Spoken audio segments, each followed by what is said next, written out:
Once upon a time, there lived a Minotaur in a labyrinth of islands, and all sorts of people would come to try and defeat it.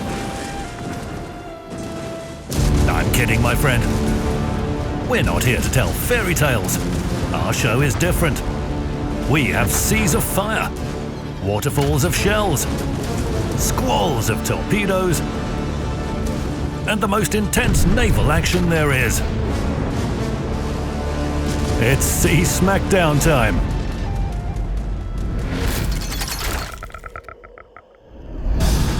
We begin at Islands of Ice, a great location for a warm-up. It's here that player Me0102, fighting in a division with Goliath and Grozavoy, has presented their research report about the harmful effects of British shells on ship HP. Minotaur took her mission to raise awareness very seriously, as befits a true professional. She made some armor-piercing arguments to convince Lighting that an aft protruding from behind an island is not the best defensive stance. She used remote education to explain to Yoshino that danger can come from anywhere. Then she took a coffee break to have an artillery discussion with enemy cruisers and a battleship. After that, our professor inspired Isashio to explore the underwater world. Gave a short explanation to Prince Ruprecht about the negative impact of British shells on her HP pool.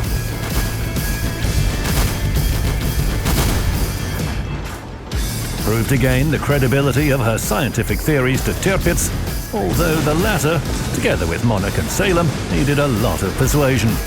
But it's truly impossible to resist when you're treated to a tasty British torpedo.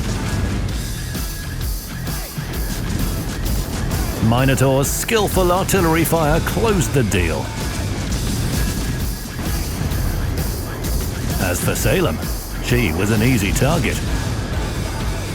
While carrying out her educational activities, Minotaur destroyed 7 ships, which made her the winner of our Maximum Ships Sunk category. It's the best result among all players who sent their replays to Sea Smackdown during update 0.10.11. Is everyone warmed up? Let's move to the main battle of this episode, which also happened on the Islands of Ice map.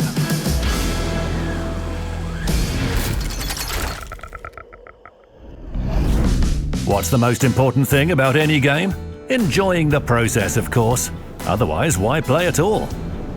For this reason, when asked where to go at the beginning of a battle, serious players like WWG 2019 always answer, head to where the heat is likely to begin as quickly as possible. So they sailed to the closest flank. You should choose a target that presents the biggest threat but is also easier to penetrate. Minotaur on Minotaur. Sounds about right. However, as soon as our hero was spotted, they fell under crossfire. Of course, everyone hurried to hide in smokes, but it didn't protect them from AP shells. First blood. There's still time to shoot from smokes, but an enemy Shimakaze sinks our gearing and Des Moines. What a combo. It's boring in smokes. Time to get out. All of a sudden, well met. Shimakaze realized she was doomed, but set the smokescreen nevertheless. Our hero managed to both evade the submarine's torpedoes and sink the destroyer. But success came at a price. Half of her HP pool. It would seem like it's a good time to slow down and bandage those wounds with Repair Party. But the enemy has other things in mind. An intact Gowden Leo jumps out from behind an island. Our Minotaur discharges both torpedo launchers, but the Dutch ship catches only one torpedo. Fortunately, her allies helped score the third frag. Schlieffen emerges at once. It's good that she hasn't coordinated with Liu. Carefully from behind the island, Minotaur showers her with shells and exchanges 5,000 of her own HP for 14,000 of the enemy's. Her allies finish off the daring German. Hindenburg, fleeing at full steam, gets spotted behind the island. It's impolite to leave a party early. The 4th frag for our score. Now let's capture a key area. Our allies will deal with the submarine without us. Carefirst is way more interesting. setting a smokescreen, turning round and firing. The battleship hid behind an island. Well, time to get closer. Here it comes, an excellent duel. An almost intact German versus our battered Brit. But first, the damage.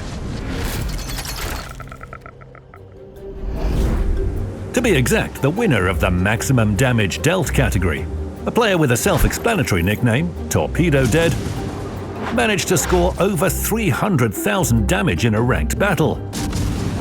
Some might say Minotaur got lucky, but we're sure that skill had something to do with it as well.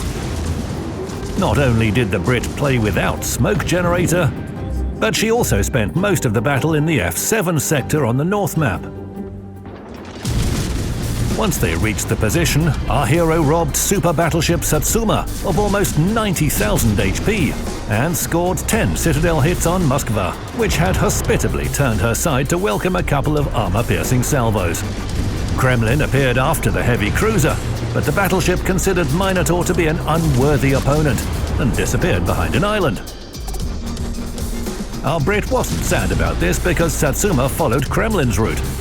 This time, a condescending attitude towards Minotaur played a bad joke on the super battleship. Something to think about back in the port. The cruiser left her hunting grounds for the first time after 14 minutes of battle to finish off the last survivor from the red team. Minotaur scored 742 hits, dealt 323,000 damage, defended Key Area C 19 times, and captured it once. Fun fact, despite the nickname, Torpedo Dead hasn't hit anyone with torpedoes. Nevertheless, it's a confident victory, both in the battle and in Sea Smackdown. Let's return to the British-German duel. Minotaur launches torpedoes. German secondaries are dangerous, extinguishing the fire straight away. Kerfest clearly understands who the most dangerous enemy is. Our cruiser has lost 14,000 HP. 2 of our torpedoes hit the battleship. Time for repair party. Launching the remaining 4 torpedoes and continuing to shower the battleship with AP shells. Ouch, that was painful. Minus 10,000 HP. All of our torpedoes hit the target, and at the same time, we get a slap from Kerfest. It's a good thing that our hero made repairs in time. Now to finish the enemy off, it's Kraken Unleashed. No opponents left here. A long voyage to another flank awaits. You can hug an ally on the way. It would seem that everything is fine. Time and 2 key areas are on our side, and our team has 2 more ships. But it's moments like these that can turn a sure victory into a bitter defeat, and leave the entire team wondering what went wrong. That's why Minotaur is cautious.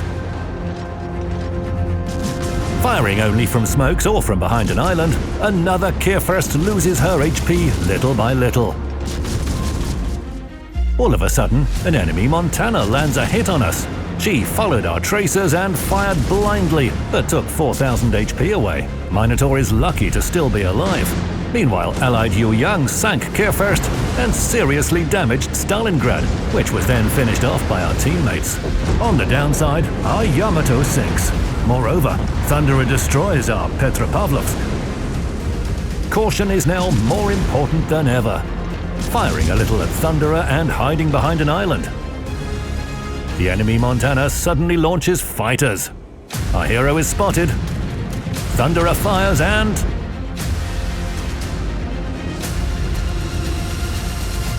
And it's time to switch to another category for a while.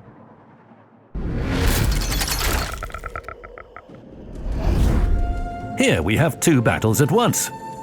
In the first one, our player, nicknamed Ava Lord, together with 2 allies, took care of enemy Stalingrad and Z-52 on their flank. In the second battle, player Torpeda Maminoi Podrugi, who has already been featured in one of our previous Sea Smackdown episodes, also confidently dealt with a heavy cruiser and destroyer. Only in this case they were Napoli and Smolensk. Then each of the Minotaurs rushed after the enemy carrier. By the way, those were ranked battles in both cases, and the carrier was Nahimov. To do the latter justice, they fought back valiantly, but that wasn't enough to overcome the British anti-aircraft defences. The first Minotaur managed to reach an unbelievable number of 82 aircraft shot down, before the carrier sank. However, the second cruiser showed an even more astonishing result: 99 destroyed aircraft.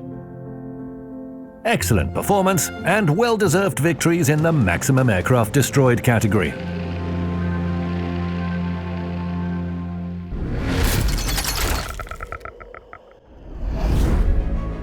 Let's get back down to the Islands of Ice map. To the battle that was almost over for our hero. Fortunately, they still have 3,500 HP left. The last repair party is activated, carefully withdrawing and firing at the retreating Montana from behind an island.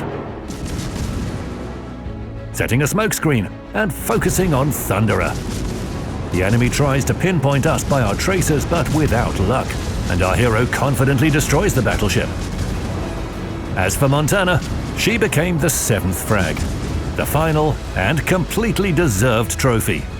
3,700 base XP, 328,000 damage dealt, 7 ships sunk, and a heap of medals earned. That was the best battle-playing Minotaur in Update 0.10.11 among those sent to see SmackDown. The players whose battles we showed today will receive some special rewards. Want some too? Read the rules of the contest carefully, formalize your replays correctly, and send them to us. We need your best battle playing Gneisenau for the next episode.